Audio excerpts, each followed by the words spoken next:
Hello and welcome to Pytechie. Today's topic is interquartile range. In short, we can say IQR. So, IQR tells us how spread out the heart of the data is, the middle 50%. It's like zooming in on the most reliable part of your dataset and filtering out the noise. So, the interquartile range is the range between the first quartile and the third quartile. First quartile we can denote it as a Q1 and third quartile we can denote it as a Q3. So Q1 is the lower quartile and Q3 is the upper quartile. So this is a simple formula to calculate a IQR. Now if you want to detect the outlier and you want to remove the outlier, so there is a different formula to detect and remove the outlier. So first we will calculate the lower bound and then we can calculate the upper bound. So lower bound is equal to Q1 minus 1.5 into IQR and upper bound equal to Q3 plus 1.5 into IQR. Any value outside the this range is considered as an outlier. So that is the one reason why IQR is not affected by the outlier. Also, IQR is a great for the understanding data spread without the noise. And you can see on the left hand side we have some plot which we call a box plot.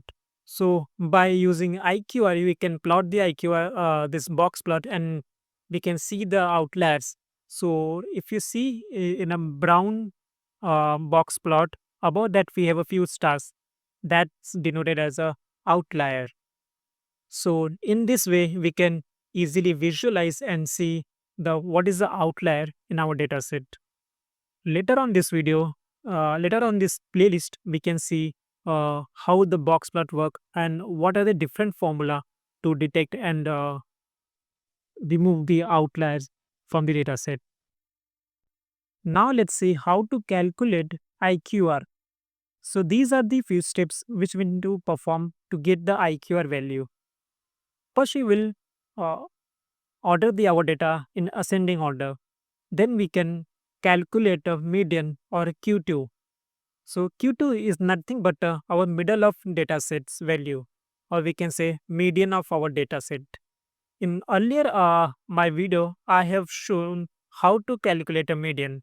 So if you are not aware about how to get median value, you can go and check out that video. We'll provide this detail in description. So if you have a number of value is odd, then we'll consider a center of the data set is called as a median. And if the value a number of values are even, then we will take the average of the middle of two values. That is the median value. Now we can calculate a Q1. Q1 is nothing but a lower half of our data, excluding the median if the values are odd. Then we can calculate the median from that lower half of the values. That is our Qn. Now we can calculate a Q3, that is our upper half of the data, excluding the median if the number of values is odd. So we will get the median of this upper half. Now we can calculate the IQR, which is nothing but Q3 minus Q1. This is how we can calculate IQR. Now let's see the examples so you will get the better understanding how to calculate a IQR. Here we have two example, one for the odd and one for the even number of data set.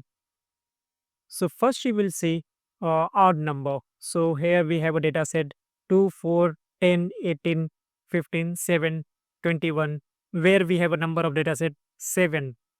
So first we will order into the ascending order, and then we can calculate the median, which is a Q2. So here is the middle of the data set is 10, and you can see the lower of the half of value is 247. So we can calculate the median from that lower half of values 4. Now we can see how to calculate the upper half of is 15, 18, 21. and the Q3 is 18, which is the median of the upper half of values. Now you can calculate the IQR, which is nothing but Q3 minus Q1, which is the 18 minus 4 is equal to 14. Now we'll get the IQR value. Similarly, we can calculate for the even, but in even we don't have a median like middle of the value Q2. So here we have to take a middle of the two values and then we can calculate the median. So which is nothing but the 8.5 Q2. Then we'll take a upper half of value, which is nothing but the 247, and the lower half of the value 10, 18, 21. And after calculating the median from these two half of values, we'll got 14 and 4. And then the IQR value is 14. So this is the how we can calculate a IQR. Thanks for the watching the video. We'll see you in the next one.